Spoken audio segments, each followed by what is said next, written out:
Hello, I am Slayin Steven, and welcome to the first part of my new series. I would like to lead in with this quick personal story. Me? I love Counter-Strike. I'm not someone who picked up back in 1.6, and I haven't even been playing since the launch of Go. I only started about a year ago, when everyone had to start staying inside during this whole global situation. While I'm still just a silver player, I love this game. And from that love, I've spent the better part of a year researching and learning the skins market. I taught myself the CSGO skins economy so you don't have to, and here's what I've learned. In this first part, we'll be covering the very basics of the CSGO skins economy. I'm talking about why these digital skins contain real value, and thousands of dollars are spent every day on private sales of these skins, off of Steam Market, on the Steam Market. Why does a souvenir Dragon Lore sell for $150,000?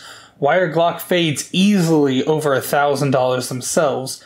And why is the same skin listed at a different price? Conditions?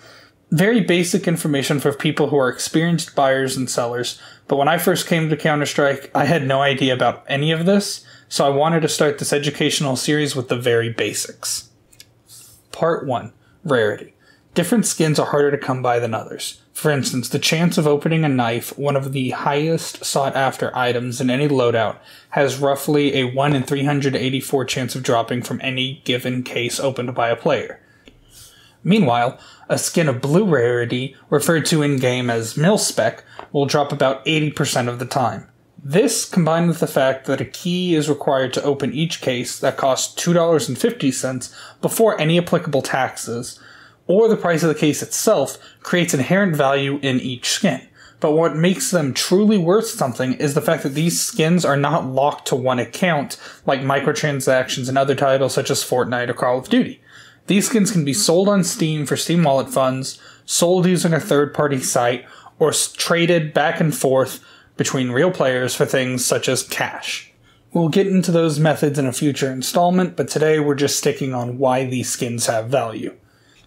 Part 2. Conditions.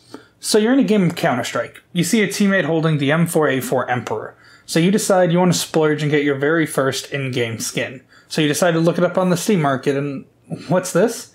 Different prices? Factory new? Field tested? Stat track? What does any of this mean? Put very simply, when Valve introduced skins into CSGO, they added a feature referred to as the wear value, or the float value. This float for most skins will fall anywhere between 0.000 and 1.0. The closer to 0.0 the float is, the better the condition of the skin. And while some skins are more desirable outside of the factory new range, most are desired inside that range of 0.0 and 0.07, or the factory new range. Here's a quick image of all the float ranges broken down on screen.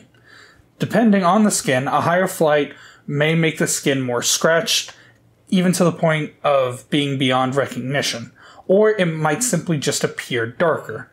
It might not even be noticeable at all depending on the skin. Part 3. Desirability. This is one of the main factors that contributes to a specific skin's price. For instance, the FAMAS Commemoration is a very cheap covert skin, especially when compared to the Op Wildfire, the other covert available from the CS20 weapons case. Why is this? Simple. More people across the player base prefer the Op Wildfire to the FAMAS Commemoration. Even though it's a covert and is the same rarity of dropping, most people prefer the Op. Part of it is the look, part of it is the playstyle of the weapon is more attractive and they would want a more attractive skin for it, and they might not even use the FAMAS, while the Op is a much more likely to see weapon in any given game of Counter-Strike. So, while both skins are equally rare, one is more appealing. For another example, one of my favorite knives in Counter-Strike is the Bowie Knife Marble Fade. By no means is it a cheap knife, but cheaper in comparison to other knives with the same finish. It's noticeably cheaper. But why so much? It's due to the fact that most of the player base and the community prefer the other styles of knives available, such as the bayonet, the M9 bayonet, the karambit, are all considered more desired. So while they both have the same chance of dropping from their respective cases, one is going to fetch a higher price because it is more desired. To wrap things up, while this is certainly not everything that factors into the price of a skin, it is the basics that we're starting with today.